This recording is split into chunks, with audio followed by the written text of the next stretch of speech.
Okay, and I'm delighted to be here with you this afternoon and get to talk about administrators as the key to excellence in AT services, because I think they're really critical and sometimes an underused resource. So let's think about that. I want to tell you that I'm going to be talking about material that's included in my book on leading the way to excellence in AT services that I wrote with Gail Bowser, and that I do have a financial relationship with CAST, the publisher. So if you buy a book, I get some of the money. You do not need to buy the book to benefit from this presentation, but I hope it'll give you a sense of the kinds of things we talk about in our book. I want to start just by having you think about how important are AT services perceived by the administrators in your district or your schools. And I want you to think about not just special ed staff, but building principals and assistant principals and others who have administrative responsibility in the districts where you serve. And just think in your head, I'm not going to ask you to share, but on a scale of low 1 to 5 high, how important do they think assistive technology is to the benefit of the students? So what do administrators need to know about assistive technology? That's one thing we want to think about. Do they need to know exactly when AT is required and what specific AT is needed for a given student? Well, the answer is no. You know, that's not what they need to know.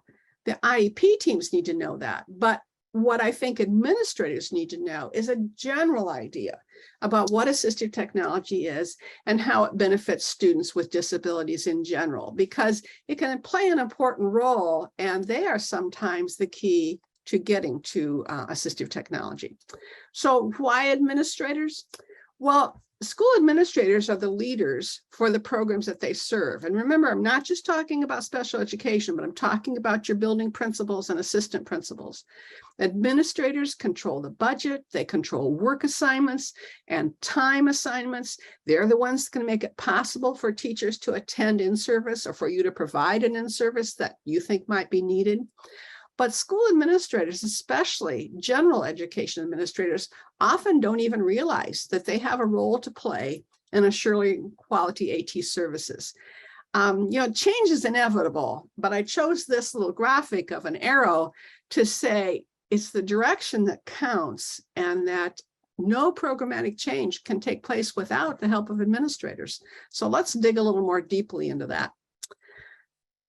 In the Green Book, Gail and I talked about the role of both assigned leaders and emergent leaders. And that's a concept that came from a book by Nordhaus in 2016.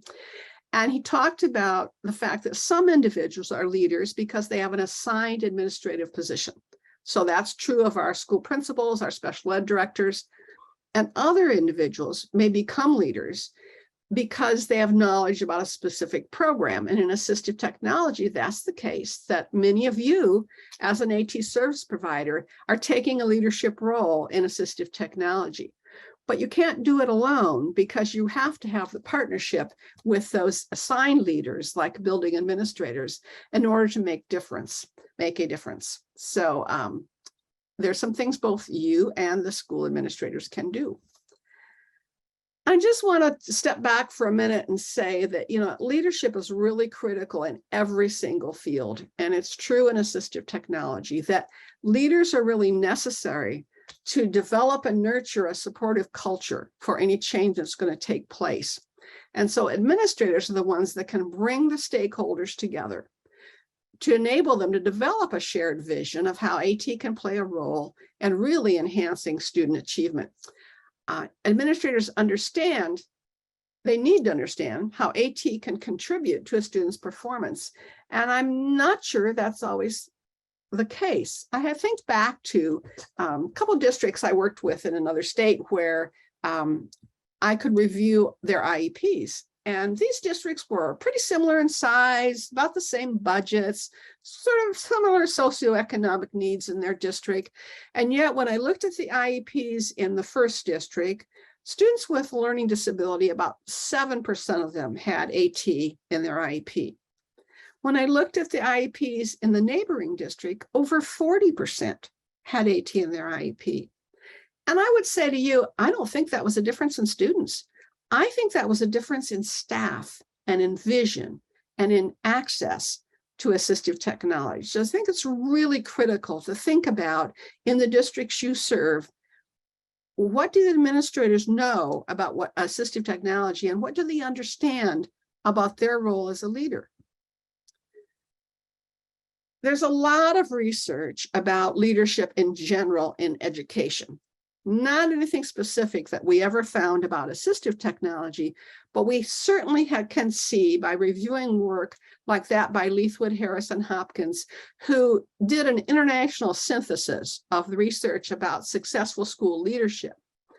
And we can apply that to assistive technology because we are part of the programs in schools. So they organized what administrators do, or leaders do, into 4 categories. The first is building vision and setting direction. The next is managing the programs. Then understanding and developing individuals, where I would say that's part of their supervision and their work with individual teachers. And when necessary, making change, redesigning the organization as needed. So there's a key for our people who are leaders to understand assistive technology and what they can do as an administrator. So let's think about this in relation to AT. Only administrators can develop a culture where AT devices and services are valued and used. You can have a small impact with the individuals with whom you work, building a culture around an individual student. But for the whole culture of the school or the district, it really is the work of the administrator. And I would just say for you, those of you who are itinerant, you know the difference when you go in one building and then another building and how different it can be, that the culture is different, how they react to new ideas, how they react to suggestions from an itinerant service provider. There's all kinds of components to a culture, and sometimes they're a little hard to define, but we all know they're there. And really the administrator is setting that culture, whether they know it or not. They can help staff recognize a need for change, whether that's about assistive technology or something else. And they can do that by valuing that thing. So somehow they can show that they value AT by mentioning it, by asking questions about it, by pointing out successful use. You know, I'm reminded when I talk about the importance of leadership of a principal that I met when I was doing training in another state, and I had worked over the course of the year with a number of administrators. And what she said to me at the end of the year was, you know, I haven't been mentioning technology to my staff, instructional or assistive, because I felt like they were just so overwhelmed with everything that's going on that I didn't want to add one more thing. But now I get it, that I have to do that because my attitude about it is key. And so that's what I want you to think about as we talk today. As a leader, the administrator really can help teachers recognize the need for change when it's appropriate. They can talk about student scores, staff morale, different things that they pay attention to and help relate it to the specifics that might be affecting it. They really can take the lead in developing a vision and a mission. And I know I'm talking about shared vision a lot here. I'm going to do just a little more before I move on to other things. But it's really critical that they recognize and utilize your expertise, because they won't know all there is about assistive technology, but also to lead by example. The things I just said, by noticing, by mentioning, by making assistive technology part of the things that they think about on a daily basis. That they keep in touch with students who use AT and ask important questions of those students and really develop that climate of inquiry and continuous self-improvement that's so important. Why do I talk about a shared vision? Because I think it's absolutely critical to dispel the misconceptions that we face all the time. You know, you all have heard AT is too expensive. AT is only for students with severe disabilities. AT is cheating. AT is your job, not mine. Or the one that really irritates me so much and makes me struggle to convince them is that providing AT does not mean that we quit teaching. It means that we're teaching the skills they need and letting them use assistive technology when they need it to help support those skills. But we really have to have a vision that's shared in order to define your role compared to the teacher's role, the building principal's role, those who lead your IEP meetings, which legally is called a local education agency rep or an LEA rep, but whoever that might be in your school district. So I know sometimes it's a school psychologist or a counselor or an assistant principal or the principal, but those people are key. They have to have that shared vision so that when you go to an IEP meeting and the need for assistive technology is considered, they have something to actually consider. When I look at assistive technology and its acceptance in schools and its use with students, it looks similar to me to what happened with instructional technology 20 years ago. And we know from the research with instructional technology that the administrator has to have the same vision as the teachers, and that the teachers have to work together to have that shared vision.